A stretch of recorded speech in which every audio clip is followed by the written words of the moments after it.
चलिए पूजा, पहली खबर बता देते हैं जो कि आज राजधानी के मौसम से जुड़ी हुई है, क्योंकि राजधानी दिल्ली के मौसम में आज अहम बदलाव और मौसम का मिजाज बदला हुआ देखने को मिल सकता है। जो कि पश्चिमी विक्षोभ जिस तरह से सक्रिय हो रहा है, इसकी वजह से पूजा आज दिन भर वो जो गर्मी हम जिसका एहसास कर रहे थे उससे थोड़ी सी राहत हमें जरूर मिलेगी। और आज बादल छाए रहने की संभावना है, क्योंकि इसको लेकर भारतीय मौसम विभाग के अनुसार जो प्रेडिक्शन किया गया उसमें बताया गया है कि सुबह के समय में शहर के कई इलाकों में हल्की बारिश या बूंदाबांदी हो सकती है, जो कि अभी हमें बाहर देखने को भी मिल रही है। और जिस तरह मैंने जिक्र किया कि गर्मी से राहत मिलेगी, लाजमी है कि बारिश होगी, लेकिन दोपहर तक मौसम और सक्रिय हो जाएगा और इसकी वजह से बारिश ज्यादा होने के आसार हैं। गरज और चमक के साथ मध्यम बारिश दर्ज की जा सकती है। और मुझे तो ऐसा लग रहा था कि सर्दियां जा चुकी है दीपिका, पर सुबह सुबह और मैंने इस वजह से बहुत ज्यादा वूलन कपड़े भी नहीं निकाले। ये ज्यादातर लोगों के साथ हो रहा है। बिल्कुल, और आपके साथ ना हो जाए कहीं ऐसा। हाँ। और जैसे मैं घर से बाहर निकली, थोड़ा सा बाहर जाकर देखा, टप टप टप टप बारिश होने लग गई। हालांकि बहुत तेज नहीं थी, बूंदाबांदी थी, लेकिन ये बूंदाबांदी भी टेम्परेचर को कम कर ही देती है कहीं ना कहीं। और फिर उसके बाद मुझे एहसास हुआ कि भाई सर्दी नहीं गई है अभी। हाँ, तो अभी सतर्क रहने की जरूरत है, वरना बीमार हो जाएंगे आप। साथ ही देखिए, ये भी जानकारी मिल रही है कि 30 से 40 किलोमीटर प्रति घंटे की रफ्तार से जो हवाएं हैं वो तेजी के साथ चलेंगी। इससे तापमान में तो गिरावट आ ही सकती है। मौसम विभाग ने शाम के समय में भी कुछ स्थानों पर हल्की फुल्की बारिश जारी रहने की भी बात कही है। इस बदलाव से जो अधिकतम तापमान है उसमें हल्की कमी दर्ज हो सकती है, जबकि जो न्यूनतम तापमान होता है उसमें मामूली सी बढ़ोतरी की संभावना बनी हुई है। और ये सब कुछ वेस्टर्न डिस्टर्बेंस की वजह से हो रहा है। बिल्कुल। तो पूजा, क्योंकि हम देख रहे थे कि कल जिस तरह से, क्योंकि मैं भी कल बाहर गई थी, जब मैंने देखा गर्मी इतनी ज़्यादा थी कि एकदम से ये एहसास ही नहीं हो रहा था। आप गर्म कपड़े पहन कर गए हो और बाहर निकलने के बाद आपको लगे नहीं रहा फेब में ऐसा मौसम हो रहा है। लेकिन आज से लोगों को एहसास होगा कि अभी ठंड गई नहीं है और आप अभी भी फेब में ही हैं, और आपको इसलिए सावधान रहने की बहुत ज़्यादा ज़रूरत है, क्योंकि ये जो बदलता हुआ मौसम होता है, ज़्यादातर ये लोगों की लापरवाही की वजह से आप बीमार भी हो सकते हैं। इसलिए हम भी आपसे और यही अपील करेंगे, सलाह देंगे कि अभी भी आप अपना ख्याल रखें और ठंड वाले कपड़े जरूर अपने साथ कैरी करें। ऐसा लग रहा है ये ठंड चकमा दे रही है, बिल्कुल जाते जाते वापस लौट आती है। आपने देखा होगा इससे पहले भी संक्रांत के बाद की ये बात थी, मकर संक्रांत के बाद जब ठंड कम होने लगी थी, वो गलन वाली ठंड, और हमें लगने लगा था बस अब ठंड ने टाटा बाय बाय बोल दिया है।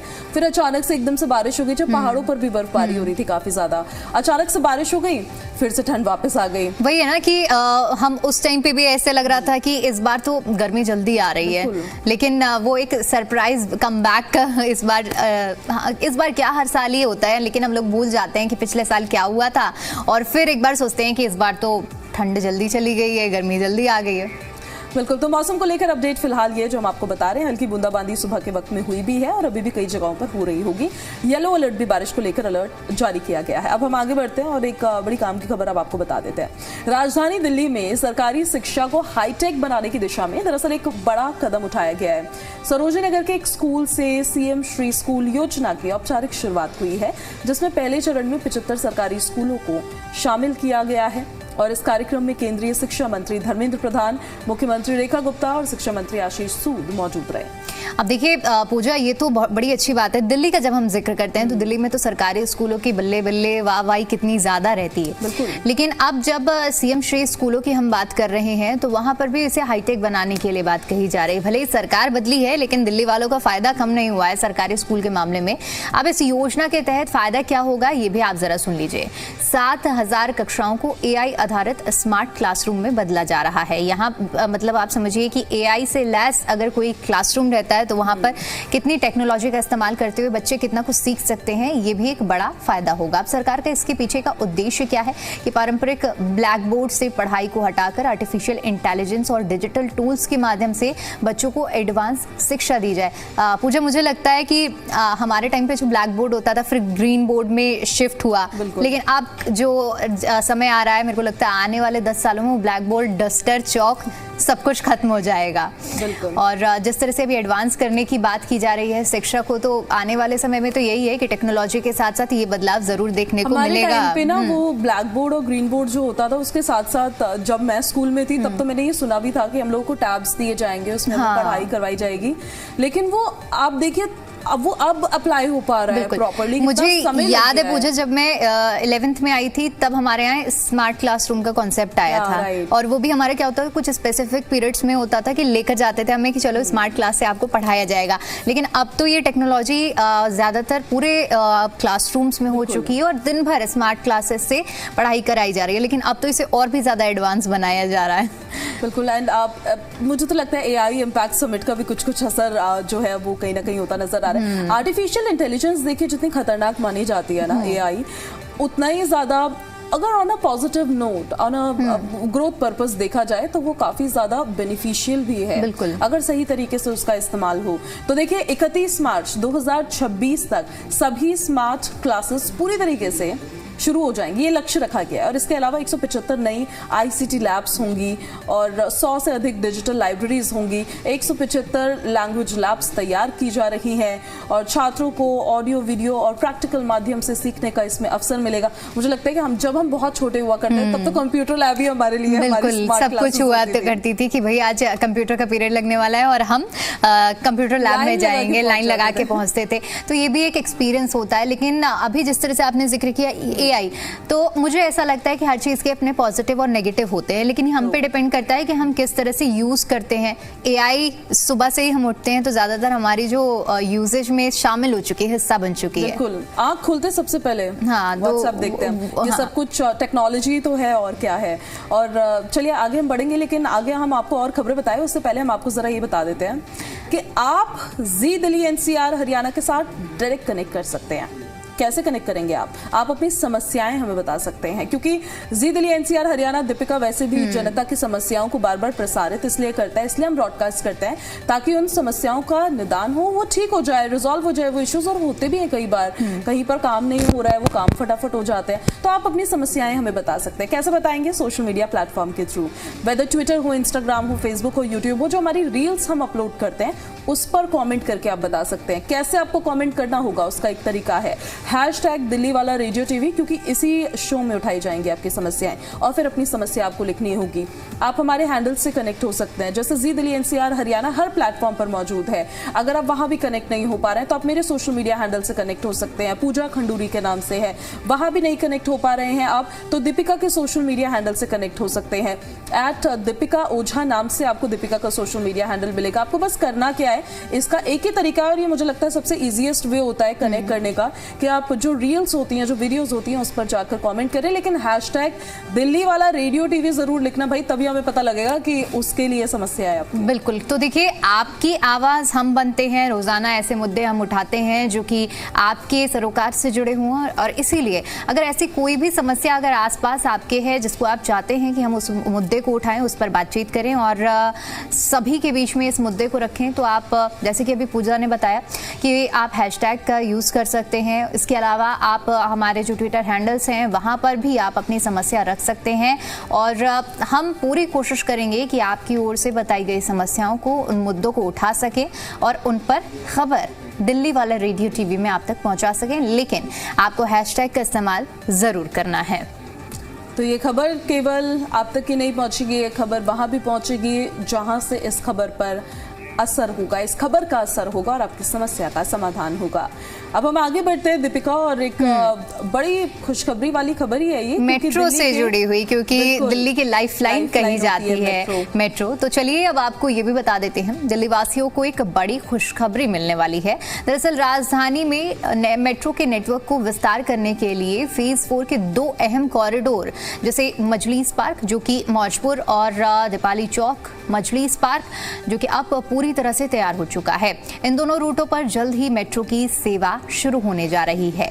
इस परियोजना को विकसित किया जा रहा है। दिल्ली मेट्रो रेल कॉरपोरेशन ने इसका उद्घाटन प्रधानमंत्री नरेंद्र मोदी के हाथों से करवाने का पूरी तरह से तैयारी की है।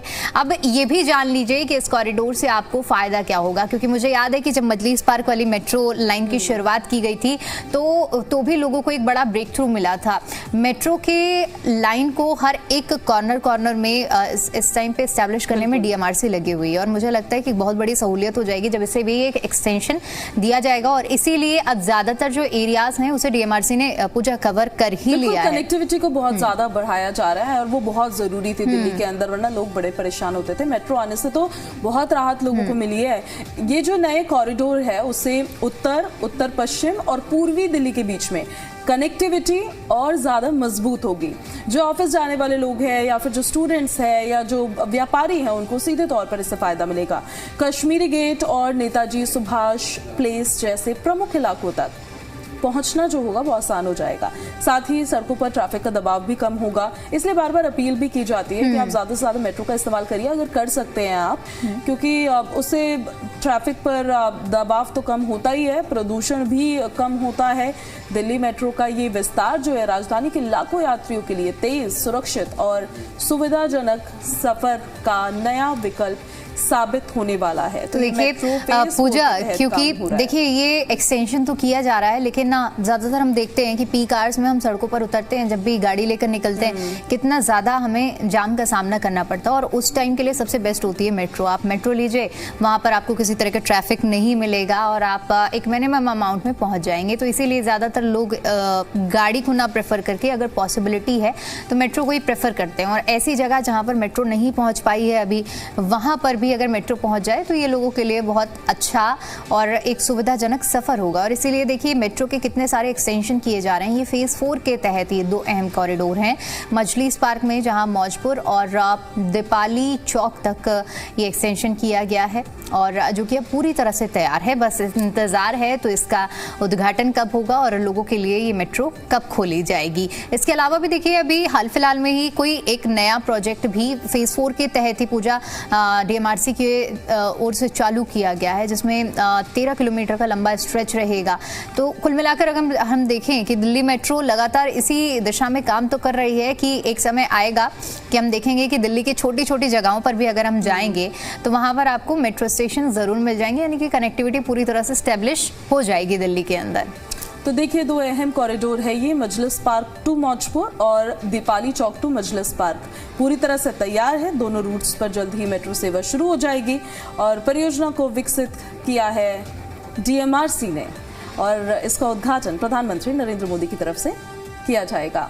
ये जो नए कॉरिडोर से फायदा किन किन को मिलेगा एक बार फिर से समझिए आप। ये जो नया कॉरिडोर होगा उससे जो उत्तर पश्चिम और पूर्वी दिल्ली के बीच में कनेक्टिविटी है वो कनेक्टिविटी और बेहतर होने वाली है।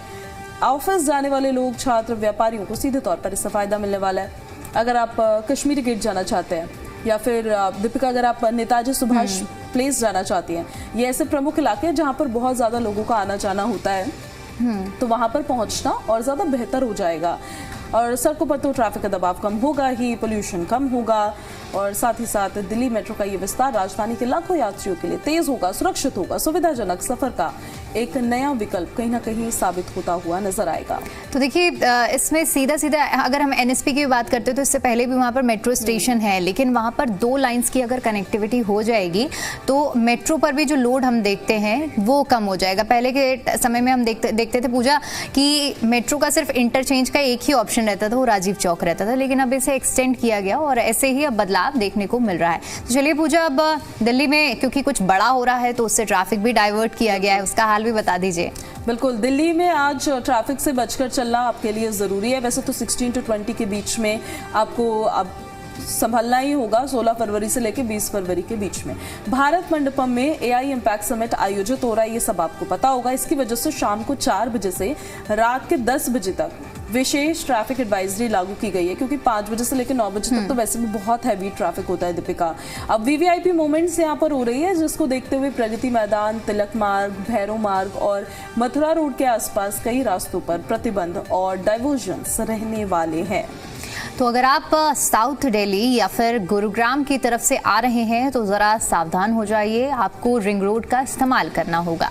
नोएडा और अक्षरधाम से आने वाले लोगों को NH-24 और रिंग रोड का विकल्प चुनने की सलाह दी गई है। इसके अलावा पश्चिमी दिल्ली से आने वाले लोग जो कि कनॉट प्लेस और मंडी हाउस रूट से, जिन्हें बचने के लिए सलाह दी गई है। ये एडवाइजरी दिल्ली पुलिस ने दी है और हम भी आपसे अपील करेंगे कि दिल्ली पुलिस की ओर से जो एडवाइजरी दी गई है उसका पालन आप जरूर करें। वैकल्पिक मार्ग अपनाएं, घर से समय से पहले निकलें और लाइव ट्रैफिक अपडेट जरूर चेक करें, ऐसे में आप ट्रैफिक में नहीं फंसेंगे।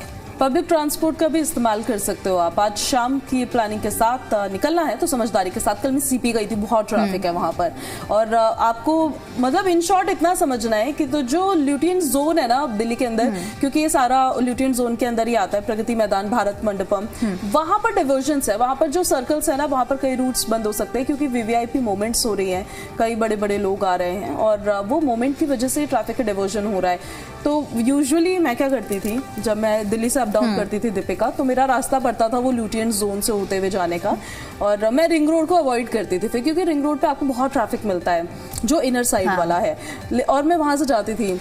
लेकिन वहां का ट्रैफिक भाई, जब वहां ट्रैफिक लगता है ना, तो वो बहुत बुरा ट्रैफिक होता है क्योंकि उसमें बहुत टाइम लग जाता है, और इसीलिए आपको उस जोन से बस बचना है। और सबसे ज्यादा क्योंकि हम कह सकते हैं किसी भी चीज से इतनी फ्रस्ट्रेशन नहीं होती है जितना आप अगर ट्रैफिक में फंसे हुए हैं, थके हारे अपने दफ्तर से जा रहे हैं, और उसके बाद आप देखते हैं कि अगर लंबा जाम लगा हुआ है तो सबसे ज्यादा टॉर्चरस सिचुएशन उसे कह सकते हैं। तो इसलिए अगर आप भी चाहते हैं कि आपको भी इस तरह की टॉर्चरस सिचुएशन ना मिले, तो जो रूट हमने आपको बताए हैं उन रूट को फॉलो करें, क्योंकि देखिए ये बहुत ज़रूरी भी है, और क्योंकि हमारे देश में विदेशों के इतने बड़े बड़े फॉरेन डेलीगेट्स आए हुए हैं, और उनकी सुरक्षा को देखते हुए इस आयोजन की वजह से ट्रैफिक डाइवर्शन किया गया है। तो आप भी अपना जो रोड मैप बना रहे हैं निकलने का, ज़रा सोच समझ कर बनाइएगा। चलिए आगे बढ़ते हुए अब आपको सोने और चांदी के भाव भी बता देते हैं, क्योंकि रोज़ाना सोने और चांदी के जो भाव हैं उसमें उतार चढ़ाव देखने को मिलता है। तो आज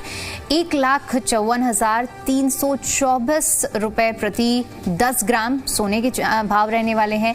चांदी की अगर हम बात करें तो 2,59,900 रुपए प्रति किलो चांदी पहुंच चुकी है। एक समय में तो पूजा ये जो चांदी है बताइए 4 लाख तक पहुंच गई थी। अब थोड़ा सा स्टेबल है चांदी के दाम, लेकिन फिर भी देखें जब से हमने ये शो करना शुरू किया है, स्टार्टिंग में हमने देखा था कि ये चांदी के भाव 1 लाख को भी नहीं छू रहे थे, लेकिन अब हम ये खुद एहसास कर पा रहे हैं कि 2.5 लाख को क्रॉस कर चुका है चांदी का भाव।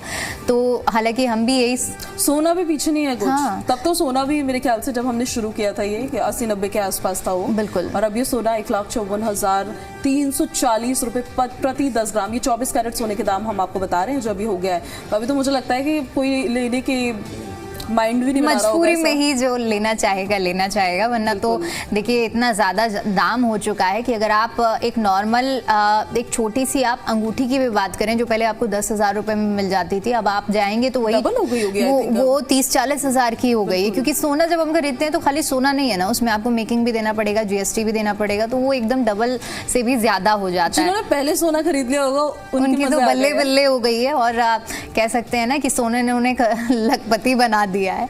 तो भाई अब इसी तरह बदलाव हो ही रहा है, लेकिन अब थोड़ा सा स्टेबिलिटी है मार्केट में, तो लोग तो यही अपील कर रहे होंगे और मना रहे होंगे भाई सोना और चांदी इसी तरह अभी फिलहाल बरकरार रहे, और बल्कि इससे भी नीचे हो जाए, दाम गिरें। मुझे तो नहीं लगता पूजा कि अब जिस तरह से हम अभी जिक्र कर रहे हैं कि 7 से 8 महीने पहले ही हमने देखा था कि ये 80-90 पे था, तो ये जो 1,54,000 पर पहुंचा हुआ है सोना, ये कभी 80-90 पर पहुंच पाएगा। बढ़े हुए दाम कहाँ ही गिरते हैं। बिल्कुल, क्योंकि जैसे हमारे पेट्रोल डीजल के दाम बढ़े हुए हैं और वो बरकरार हैं, और कुछ चेंजेस उसमें होते नजर नहीं आते, वो भी हम आपको बता देते हैं फटाफट। गोल्ड सिल्वर के प्राइसेस हम आपको बता देते हैं, फ्यूल प्राइसेस भी आपको बता देते हैं। अगर आज आपकी गाड़ी फ्यूल स्टेशन की ओर रुक करने वाली है तो आपको पहले तो रुक जाना है और आज की कीमतें जान लेना है, फिर जाके पेट्रोल डीजल आपको भरवा लेना है। दिल्ली में आज जो पेट्रोल के दाम है वो है 94.74 पर लीटर, डीजल के दाम 87.62 पर लीटर, CNG के दाम 77.09 पर किलोग्राम। बिल्कुल, और नोएडा की अगर हम बात करें तो पेट्रोल की कीमत 95.05 प्रति लीटर है, डीजल की कीमत की बात करें तो 88.19 प्रति लीटर है, और CNG की कीमत की बात करें तो 85.70 प्रति किलो है। और इसी के साथ अगर हम बात गुरुग्राम की करें तो गुरुग्राम में देखिए जो कीमतें हैं उसमें 94.93 प्रति लीटर, डीजल की बात करें तो 87.79 प्रति लीटर है, और CNG की बात करें तो 82.12 प्रति किलोग्राम है। तो ये देखिए, ये आपकी स्क्रीन पर भी हम आपको दिखा रहे हैं कि किस तरह से दिल्ली, नोएडा और गुरुग्राम में पेट्रोल, डीजल और CNG के दाम हैं।